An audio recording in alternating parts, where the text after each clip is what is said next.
Voltei. Muito bem, pessoal. Quais foram as consequências da expansão árabe islâmica? A consequência mais evidente foi a formação de um imenso império, um dos maiores impérios da história, o Império Árabe Islâmico, que incluiu a maior parte do Oriente Médio, com exceção do que restou do Império Bizantino, que seria a Turquia de hoje, né?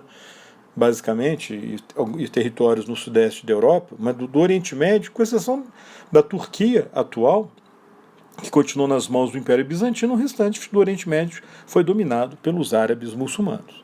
Eles conquistaram a maior parte do mar Mediterrâneo, todo o norte da África, né, boa parte do Mediterrâneo oriental. Então o Mediterrâneo ficou dividido, né, o sul do Mediterrâneo sob o controle muçulmano, né, e o norte continuou sob controle dos cristãos. E também conquistaram a maior parte da Península Ibérica. Ok? Tirando um territóriozinho lá no norte da Espanha, que continuou nas mãos dos muçulmanos, ou nas mãos dos cristãos, né? A nobreza visigoda conseguiu se refugiar lá no norte da Espanha, e lá eles criaram um reino cristão chamado Reino das Astúrias. Mas tirando esse pequeno território lá no norte da Península Ibérica, o restante da Península Ibérica ficou sob o controle, né, dos muçulmanos. Antes de falar aqui, peraí, só mostrar aqui para vocês. Opa, fiz alguma coisa errada. Eu quero só mostrar. Quero mostrar aqui, ó. Peraí. Aqui. É o mapa aqui da expansão muçulmana, tá? Nessa parte marrom mais escura era a área que os muçulmanos dominavam quando Maomé morreu. Ok? Aí ocorreu a expansão aí na dinastia Rashidun, essa aqui na cor salmão, em amarelado, na dinastia Omíada. As áreas conquistadas. Beleza? Vou voltar lá. Bom, nesse processo de conquista de territórios bizantinos e territórios persas, parte da cultura bizantina e parte da cultura persa, ela foi assimilada pelos conquistadores, né? Então, várias tradições filosóficas clássicas gregas, por exemplo, né, de Aristóteles, sobretudo, os muçulmanos preservaram. A ciência grega, né, que era conhecida pelos bizantinos, foi preservada também. Tradições, costumes persas foram preservados também. Então, a gente vai ter uma cultura que a gente chama de cultura islâmica, mas parte dela é de origem bizantina, na verdade, de origem greco-romana, né, e de origem persa, de origem iraniana. O apogeu do Império Árabe Islâmico se deu na dinastia, ou melhor, no Califado Abássida, cuja capital foi estabelecida em Bagdá. Né? Várias cidades foram capitais do Império Árabe, né? Começou com Medina, outras cidades lá no Oriente Médio, Damasco chegou a ser capital também, e Bagdá virou a capital mais famosa. Esse califado adotou costumes da corte persa, e muçulmanos que não eram de origem árabe foram incorporados na administração e no comando militar, e esse califado abássida, no apogeu do Império Árabe Islâmico, conheceu um grande desenvolvimento comercial. Foi uma das grandes potências do mundo na época. Dois califas se destacaram, o Al-Mansur e o Harun al-Rashid. O Al-Mansur intensificou a islamização da população do Império, a conversão da população ao islamismo, e foi ele que fundou Bagdá. O Al-Rashid foi um grande patrono das artes, foi ele que construiu a famosa biblioteca de Bagdá, chamada Casa da Sabedoria, na época provavelmente a maior biblioteca do mundo, reunindo conhecimento clássico greco-romano, bizantino, judaico, né, cristão, persa, né, e árabe-muçulmano, com obras de matemática, astronomia, medicina, alquimia, ou seja, a química, né, a alquimia, zoologia, botânica, geografia e história, num acervo sem paralelo no mundo. Infelizmente, essa biblioteca foi destruída pelos invasores mongóis em meados do século XIII, uma das maiores catástrofes culturais da história. Ora, nesse Império Árabe Islâmico ocorreram dois processos culturais: a islamização e a arabização dos povos conquistados. São dois processos simultâneos, mas eles são diferentes, ainda que interligados. A islamização é a conversão ao islamismo. Quem não era muçulmano adotou o islamismo. né, judeus, cristãos, né, os zoroastristas, né, no Irã, e um ou outro povo pagão que foi conquistado. Já a arabização, pessoal, é a adoção da língua árabe como a língua principal, né, do indivíduo ou de um povo. São coisas diferentes. Não confundam muçulmano e islâmico com árabe. Muçulmano é a mesma coisa que islâmico, mas ambos são diferentes de árabe. Uma pessoa pode ser muçulmana e não ser árabe. Como uma pessoa pode ser árabe e não ser muçulmano. Pode ter um árabe cristão, um árabe budista, um árabe ateu. E parte da população muçulmana hoje, ela não é árabe, né? Quer dizer, a Indonésia é a maior nação islâmica do mundo, né? Eles não são árabes. O Paquistão é um outro país gigantesco, né, em termos de seguidores do islamismo. Os paquistaneses não são árabes, né? O Irã, ele não é árabe, ele é muçulmano, mas ele não é árabe, né? Os iranianos formam um outro povo. Assim como alguns árabes são cristãos. No Egito, embora seja minoria, né, mas uma minoria expressiva, algo em torno de 10, 12 milhões de pessoas no Egito, são árabes, quer dizer, os egípcios adotaram a língua árabe, mas a parte da população egípcia manteve o cristianismo. Então esses 10, 12 milhões de egípcios são considerados árabes cristãos, seguidores da igreja copta. Ok?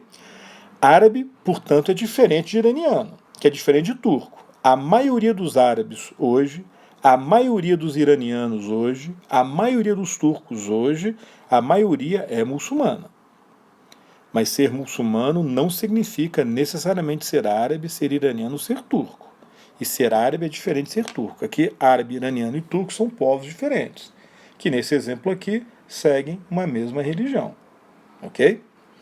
Bom, como é que ficaram os cristãos e judeus que não se converteram ao islamismo no Império Árabe Islâmico? Os muçulmanos, pessoal, para o padrão da época, não é para o nosso padrão de hoje não, para o padrão da época eles foram relativamente tolerantes.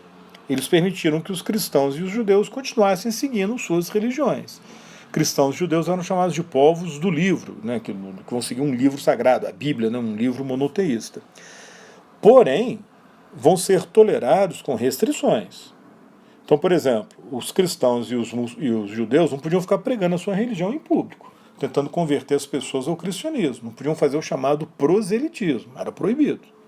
Praticava em família e tal, mas não podia sair pregando o cristianismo ou o judaísmo. Segundo, tinham que pagar mais impostos, por serem cristãos e muçulmanos. Então, quer dizer, para o nosso padrão de hoje, não seria tolerante, né? É evidente, se existisse no Brasil hoje um decreto, uma lei, proibindo que determinado grupo religioso pregasse a sua religião ou obrigasse a pagar mais impostos, obviamente a gente ia falar que essa lei era uma lei de intolerância, né? Mas se a gente lembrar que nessa época, na Europa cristã, até no Império Bizantino também, na Europa Católica e no Império Bizantino, os muçulmanos, ou melhor, o islamismo era proibido e os muçulmanos eram perseguidos. Então, comparando com a Europa Católica, comparando com o Império Bizantino, é que os muçulmanos eram relativamente tolerantes naquela época. Ok? Esse império era muito grande. Ele não sobreviveu por muito tempo e acabou se dissolvendo. E no lugar desse império surgiram califados regionais, né? De fato, um dos problemas do império é que ele era grande demais para ser governado de uma capital como Bagdá. As províncias foram gradualmente adquirindo autonomia. E havia muita disputa entre rivais pelo cargo de califa. Resultado, o império se fragmentou em estados muçulmanos menores e independentes, né? Na verdade, isso aí foi mais intenso no século X, mas no final do século VIII já estava acontecendo quando o Marrocos se separou e virou na prática um Estado muçulmano independente, né? Mas as grandes separações ocorreram no século X. Começou lá no Egito, aliás, no norte da África, incluindo o Egito, quando surgiu um califado chamado Califado Fatímida, e a sede passou a ser o Egito. E na Península Ibérica surgiu um califado independente, o Califado de Córdoba, ocupando o território que os árabes chamaram de Al-Andalus, Andaluzia, a Ibéria islâmica, né, composta pela maior parte de Portugal e uma parte da Espanha e de Portugal.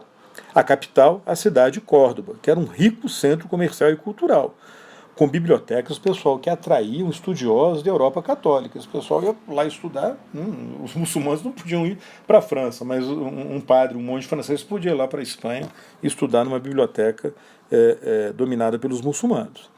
Os muçulmanos na Península Ibérica ficaram conhecidos como mouros, que era um termo utilizado para se referir à população nativa do norte da África, um grupo maior chamado Berberi. Esses mouros viviam onde é hoje o Marrocos, a Argélia, a Tunísia, sobretudo a Argélia e Marrocos, e foram convertidos ao islamismo. Quando os árabes invadiram a Península Ibérica, a maior parte do exército árabe, na verdade, era composto por mouros, convertidos ao islamismo e que adotaram também a língua árabe. Então, na Península Ibérica, a palavra mouro virou sinônimo de muçulmano, de árabe. Não é exatamente árabe, não deveria ser, mas no linguajar, né, na tradição na tradição portuguesa e espanhola, mouro virou sinônimo de muçulmano de uma forma geral. Ok? Ora, esse califado, pessoal, era o país mais desenvolvido da Europa Ocidental no final da Alta Idade Média. Um grande centro cultural e comercial, como eu falei, mas também um grande centro agrícola, porque os árabes introduziram novas técnicas agrícolas que aumentaram a produtividade da agricultura na região. Por exemplo, técnicas de irrigação, o cultivo de cítricos, laranja, limão, diversificando a agricultura naquele território. Acontece que ocorreu no Califado de Córdoba a mesma coisa que aconteceu no Império Islâmico. O califado acabou se fragmentando, se dividindo em pequenos reinos muçulmanos, conhecidos como taifas, que passaram a lutar entre si. Essas lutas constantes enfraqueceram o conjunto, e aquilo possibilitou que os cristãos do norte da Espanha ou da França gradualmente fossem reconquistando esses reinos mouros. Aqui vocês têm um mapa da Península Ibérica. No ano 1000, o califado já havia diminuído um bocado, véspera da divisão do califado, já tinham surgido novos reinos cristãos ali no norte, da Península Ibérica, e quando o califado se fragmentou, aí pronto. O Reino de Leão, o Condado de Castela, Navarra, Barcelona foram reconquistando esses territórios. Ok? É isso aí, pessoal. Então nós encerramos a formação da civilização islâmica na Alta Idade Média. Beleza? Até a próxima. Tchau, tchau.